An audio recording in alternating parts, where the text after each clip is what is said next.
वंदे गो मातरम। आज राजकीय medical college Kannauj में हमारे परम मित्र डॉक्टर मोहित त्रिवेदी जी के साथ आप लोगों के सम्मुख उपस्थित हुआ हूं। मुख्य प्रयोजन यह है कि एक एलोपैथी फैकल्टी का डॉक्टर, मेडिसिन का डॉक्टर आज पंचगव्य चिकित्सा में कितनी क्रांति कर रहा है, यह एक उद्देश्य है दुनिया के सामने लोगों को बताने का। और मोहित जी, आप एलोपैथी फैकल्टी में होते हुए भी आप पंचगव्य में ऐसे क्या आपको कंटेंट्स मिले, ऐसी क्या पावर दिखाई दी, गाय माता में ऐसी क्या शक्ति दिखाई दी कि जिसके लिए आपने अपने पूरे जीवन को समर्पित कर दिया। हम देख रहे हैं आपके प्रयोगशाला में आज आए हुए हैं, कितनी सारी रिसर्च और कितने सारे सूक्ष्म औषधियां आपने तैयार की हैं जिसकी हाई पोटेंसी है और उसकी डोज बहुत लो लेनी होती है और पूरे सिस्टम में, सेल्यूलर सिस्टम में वह मेडिसिन जा रही है। मैंने स्वयं अपने ऊपर उपयोग किया। तो एक एलोपैथी फैकल्टी का डॉक्टर अगर पंचकर्म आयुर्वेद में कार्य करे तो वह कितना जो है उसको मॉडिफाई करके एक नए रूप में ला सकता है। यह एक बहुत ही उत्साहजनक बात मेरे लिए है, क्योंकि मैं पंचगव्य में आप लोगों को पता है कि लगभग 15 वर्षों से कार्य कर रहा हूं, स्वयं सीख रहा हूं और लोगों को उससे लाभान्वित करा रहा हूं। तो यही श्रृंखला आगे बढ़ती रहे। इसी क्रम में मोहित जी अपने एक्सपीरियंस आज शेयर कर रहे हैं। आप लोग हमें थोड़ी इनकी मेडिसिन बताने का कष्ट करें जी। देखिए, जो सारी पैथी हैं, चाहे वो आयुर्वेद हो, चाहे होम्योपैथ हो, चाहे एलोपैथ हो, चाहे और भी कोई पैथी हो, बहुत सी पैथीज हैं, तो ये मानव कल्याण के लिए एक ही उद्देश्य है सबका कि जीवन सुरक्षित रहे और जीवन जीने का जो स्तर है हमेशा आगे बढ़ता रहे। जीवन जीने का स्तर है यानी हम निरोगी रहें और प्रसन्न रहें। यही सभी पैथीज का लक्ष्य होता है।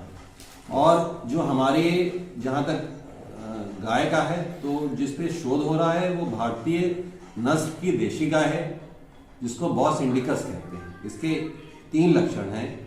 एक तो आपके सींग होने चाहिए और कुकुद होना चाहिए, उसको हिंदी में कुबड़ कहते हैं, यानी उसका जो सीधा संबंध सूर्य केतु नाड़ी से होना चाहिए, यानी सूर्य से होना चाहिए, और गलकंबन होना चाहिए।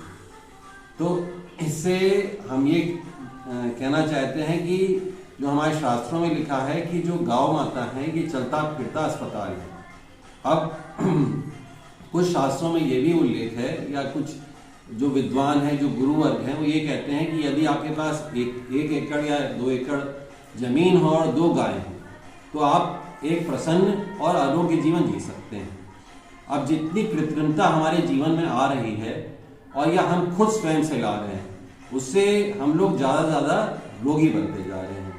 और आजकल आप देख रहे हैं जितना ये कृत्रिम भोजन हम लोग कर रहे हैं, जिसको आप प्रोसेस फूड की कैटेगरी में रखते हैं, या फिर आप ये जेनेटिक मॉडिफाइड सीड्स के अंडर में रखते हैं, तो और या फिर आप आजकल लिविंग फूड्स की कैटेगरी में रखते हैं, तो इन सब से स्वास्थ्य वर्धन होता है।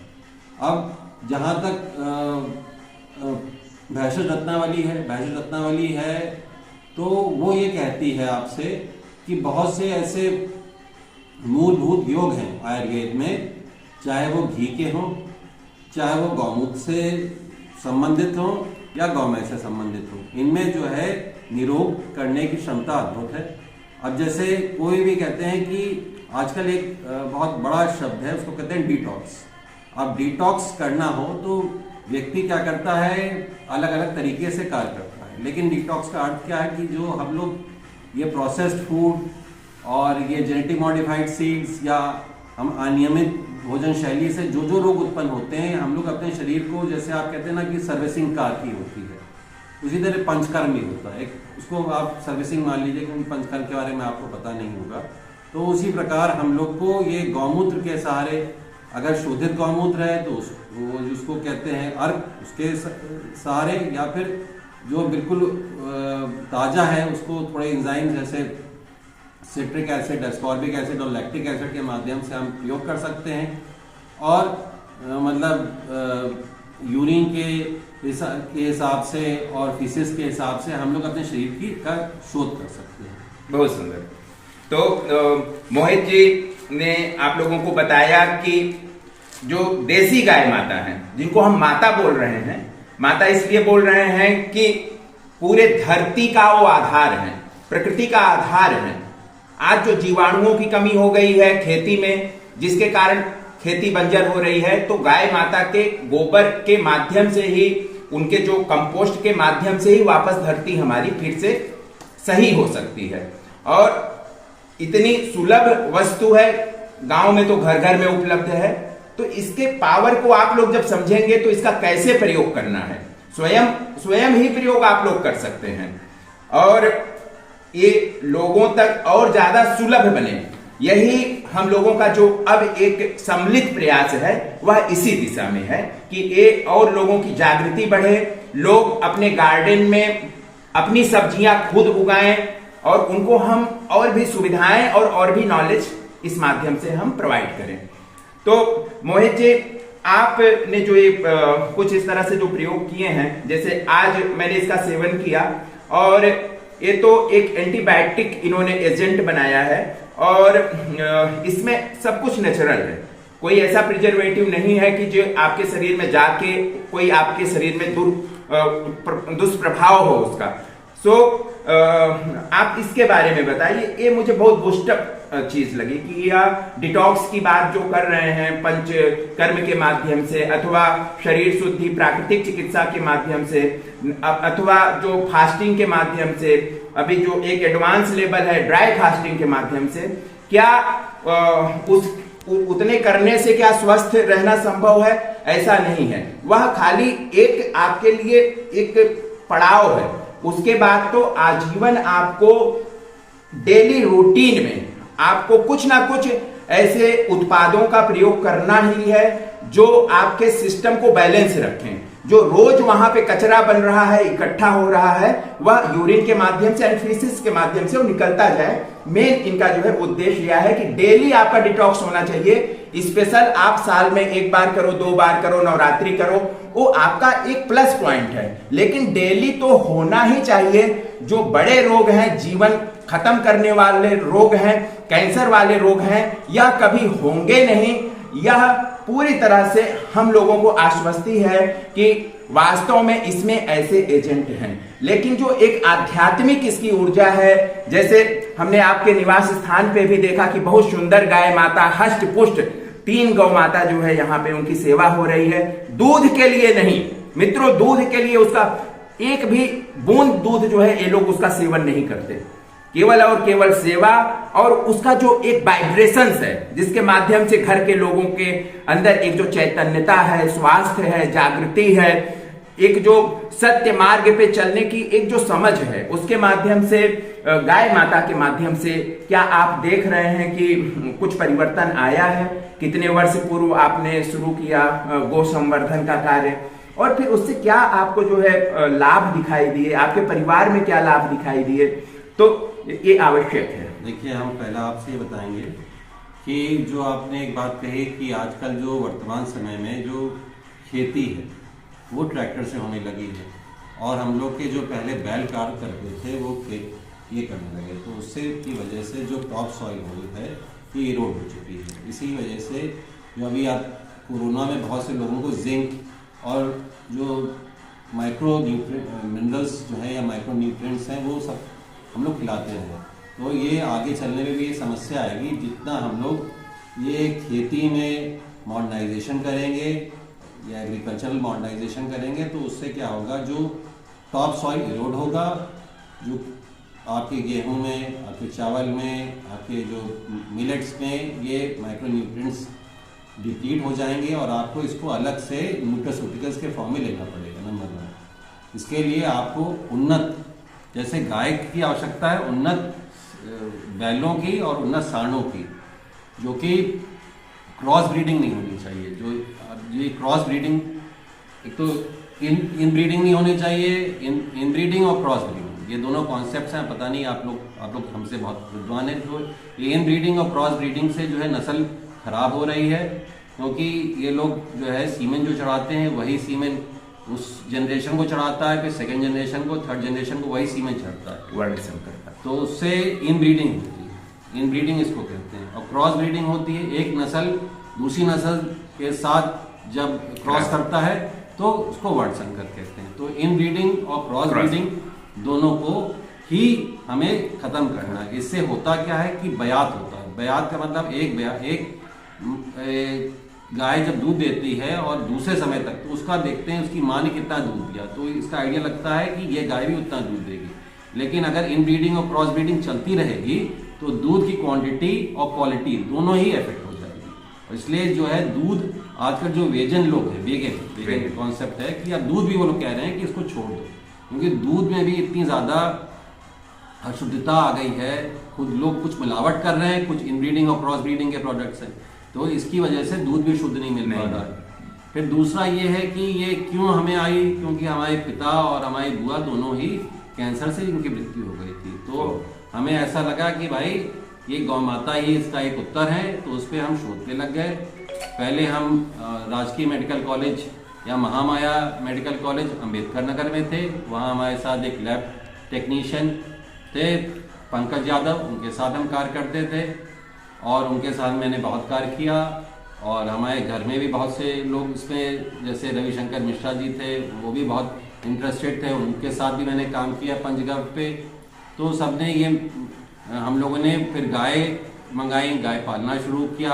और ये हमारा भावात्मक जोड़ है कि जब जब हमारे घर पे कोई विपत्ति आती है तो गाय उस पर को स्वयं पे ले लेती है या उसका निधन हो जाता है।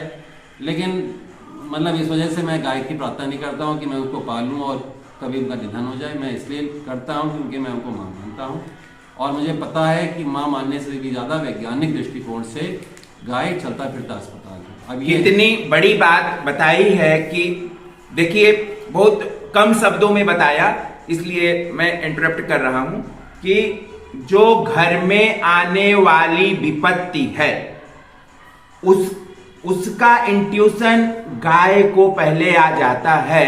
यदि गाय माता आपके हृदय से जुड़ी हुई है तो आप उनकी सेवा कर रहे हैं, रोज उनके हाथ फेर रहे हैं, रोज उनको कुछ खिला पिला रहे हैं, तो एक गाय माता एक ऐसे जुड़ जाते हैं प्रेम से, भाव से, करुणा से कि जो आने वाली मुसीबतें हैं, भौतिक दैहिक रोग की या कोई भी इस तरह की संबंधों की जो क्लेशेस हैं, उसकी जो भी प्रॉब्लम्स हैं, वो गाय माता कहीं ना कहीं वो उसको कम करने के लिए प्रयास जब करते हैं तो कई बार उनका शरीर भी छूट गया है। ऐसा उदाहरण डॉक्टर मोहित जी के परिवार में स्वयं को उनको देखने को मिला।